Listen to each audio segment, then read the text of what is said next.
بسم اللہ الرحمن الرحیم۔ کوئی آدمی ظلم کر کے یہ سمجھتا ہے کہ میرے پاس اسباب ہے، میں عدالت سے بری ہو جاؤں گا، لیکن وہ غلط فہمی میں ہے، کیونکہ اگر وہ عدالت سے بری ہو گیا تو اس کے بعد اللہ رب العزت کی عدالت شروع ہوتی ہے اور پھر وہ بچ نہیں سکتا۔ اس پر میں آپ کو ایک واقعہ سنا رہا ہوں جو سچے واقعات میں موجود ہے۔ کہتے ہیں کہ بغداد میں وہاں کے رسالوں میں بھی یہ واقعہ چھپ چکا ہے۔ واقعہ یہ ہے کہ گھر میں میاں بیوی رہتے تھے اور ان کی ایک چھوٹی بچی تھی، اور ان کے ساتھ ایک 12 سالہ ایک خادمہ بھی تھی جو بچی کو پالتی تھی اور بچی کے ساتھ کھیلتی رہتی تھی، اور یہ بہت خوشی سے زندگی گزار رہے تھے۔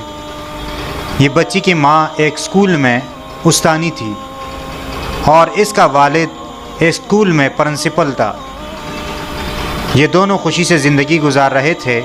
یہ جب گھر میں آتے تھے تو ان کی بچی شور مچاتی تھی۔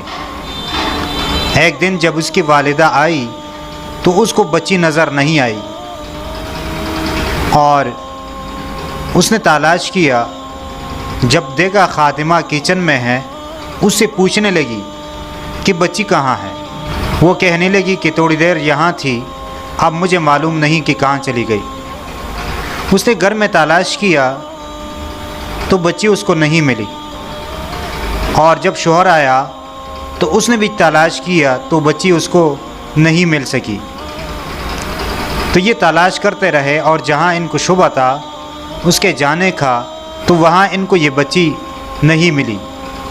پھر انہوں نے امن کمیٹی والوں سے رابطہ کیا اور پولیس والوں کو بھی بتا دیا۔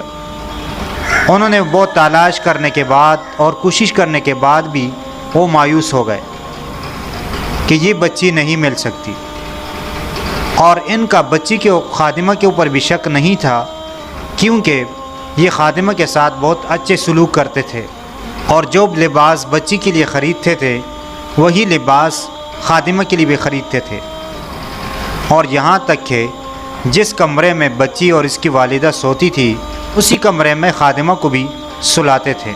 اس وجہ سے ان کو خادمہ کے اوپر شک نہیں تھا۔ پھر اس طرح وقت گزر گیا۔ کچھ دنوں کے بعد بہت تیز بارش ہوئی اور بہت پانی جمع ہوا، اور یہاں تک کہ گٹر لائن جو ہے وہ بند ہو گیا، اور پھر صفائی والے آئے، انہوں نے گٹر کے جو ڈھکن ہیں وہ ہٹا دیے۔ جب ان کے گھر کے سامنے وہ گٹر کا جب ڈھکن اٹھایا تو کیا دیکھا کہ وہ بچی پھول چکی ہے اور پانی کے اوپر آ چکی ہے۔ انہوں نے کہا کہ ہم تحقیق دوبارہ کرتے ہیں، پولیس والوں نے کہا اور انتظامیہ نے کہا۔ انہوں نے کہا ٹھیک ہے، آپ تحقیقات شروع کریں۔ تو انہوں نے کہا کہ یہ جو خادمہ ہے یہ ہمارے حوالے کر دے، لیکن یہ نہیں مان رہے تھے، نہیں، ہم اس بچی کو آپ کے حوالے نہیں کریں گے۔ تو انہوں نے کہا، زبردستی اس کو لے کے گئے، اور جب بچی نے اقرار کر لیا کہ میں نے والد کے کہنے پر اس بچی کو قتل کیا ہے۔ اب جب والد کو گرفتار کیا تو وہ انکار کر رہا تھا اور یہ کہہ رہا تھا کہ بچی ناسمجھ ہے اور اس کی بات کا کوئی اعتبار نہیں ہے۔ جب عدالت میں کیس لڑا تو والد جو ہے وہ بری ہو گیا، کیونکہ گواہ نہیں تھے اور وہ اقرار نہیں کر رہا تھا، کیونکہ اس کو معلوم تھا اگر میں اقرار کروں تو میرے لیے پندہ تیار ہے اور مجھے پھانسی دی جا سکتی ہے، تو اس لیے وہ اقرار نہیں کر رہا تھا۔ اور بچی کے قتل کا وجہ یہ بنی کہ پرنسپل صاحب جو تھے اس نے 2 لڑکوں کو اسکول سے خارج کیا تھا، کیونکہ وہ سبق میں اور پڑھائی میں سستی کر رہے تھے، جن کا نکالنا ضروری تھا۔ انہوں نے بہت منت سماجت کی، لیکن یہ نہیں مان رہے تھے، اور جب وہ لڑکے مایوس ہو گئے کہ ہمارے لیے اسکول میں داخل ہونا منع ہے، تو انہوں نے یہ سازش کی کہ جو چوکیدار تھا، گیٹ کیپر تھا، ان کو معلوم تھا کہ ان کی لڑکی اس کے گھر میں خادمہ ہے، تو انہوں نے اس چوکیدار کو پیسے دیے، رقم دیے، اور کہا کہ اس کا دل جلائے جس طرح اس نے ہمارے دلوں کو جلایا ہے۔ اور ہمیں دکھ دیا ہے۔ تو وہ تیار ہوا اور اس چوکیدار نے اپنی بیٹی کو اس پر آمادہ کیا کہ وہ اس بچی کو قتل کر دے، کیونکہ اس نے کافی رقم ان سے حاصل کی۔ تو بچی نے کیا کیا، اس چھوٹی بچی کو قتل کر کے اس کو گٹر میں پھینک دیا۔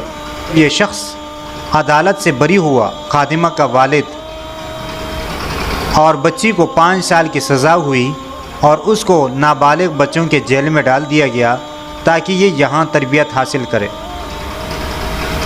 جب یہ شخص گھر آیا خوشی سے، اس نے ایک بہت بڑی دعوت کی اور اس میں کافی رقم اس نے خرچ کی، اس خوشی میں کہ میں عدالت سے بری ہو گیا۔ تو اللہ کا کرنا کہ کچھ دنوں کے بعد یہ بیمار ہوا اور پھر اس کو اسپتال میں لے جایا گیا، اور وہ پیسہ جو ہے نا وہ خرچ ہوتا رہا، یہاں تک کہ وہ رقم ختم ہوئی، اور پھر اس نے سرکاری اسپتال کا راہ لیا اور وہاں سے علاج کرتا رہا۔ لیکن بچی کے اقرار کی وجہ سے ہر جگہ، ہر محلے میں یہ بات مشہور ہو گئی اور سب کو یہ بات معلوم ہوئی کہ اس بچی کا قاتل یہ شخص ہے، اور اس نے اپنے آپ کو سزا سے، دنیا کی سزا سے اور عدالت سے اپنے آپ کو بری کیا۔ لیکن اب یہ اللہ کے پکڑ میں آ چکا تھا۔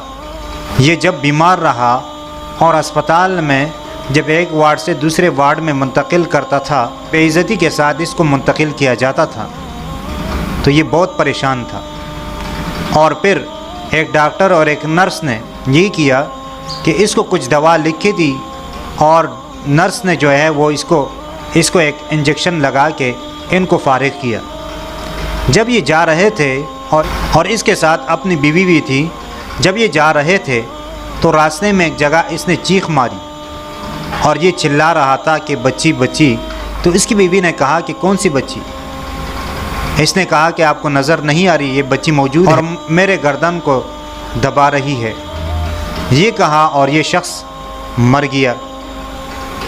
تو اب دیکھیں اللہ تعالیٰ نے اس کو کس طرح سزا دی، اور یہ اپنے آپ کو عدالت سے بری کر کے یہ خوش ہو رہا تھا، لیکن یہ اللہ تعالیٰ کے پکڑ میں آ چکا، اور یہاں سے اللہ تعالیٰ کی عدالت شروع ہوئی۔